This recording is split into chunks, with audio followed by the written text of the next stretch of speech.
na po, mamimigay na po ako.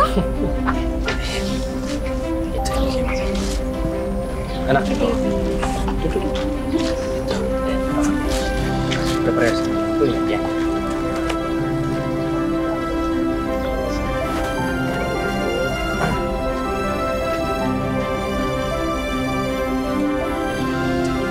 Ito, dahil po nito, oh. Ano po?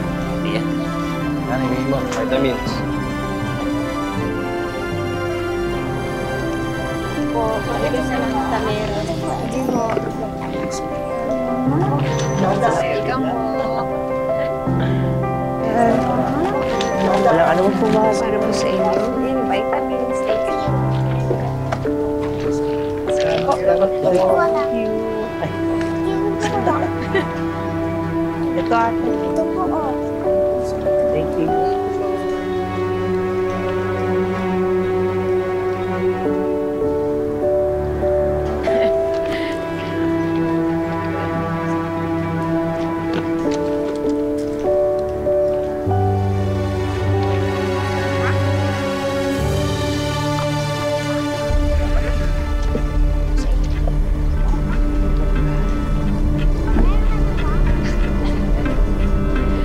Mang Estong! May nakalimutan po ako ibigay sa inyo kahapon. Ha? Ano yun? Hindi ko pa nabigay kahapon eh. Ano ba yan, Amira?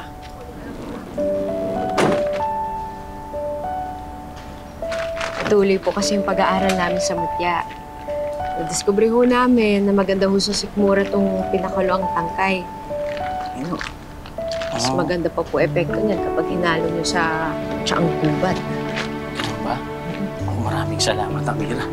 Siguradong makakatulong to. Hindi na namin alam kung paano kayo pasasalamatan. Ang dami nyo ng tulong ginawa dito. Okay lang ho.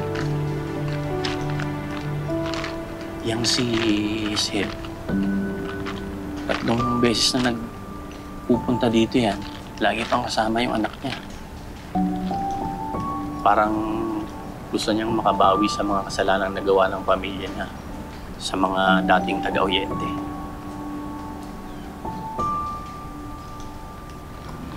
Nanggap niyo ho. Kahit yung pamilya niya may kasalanan ng pagkamatay ng asawa niya.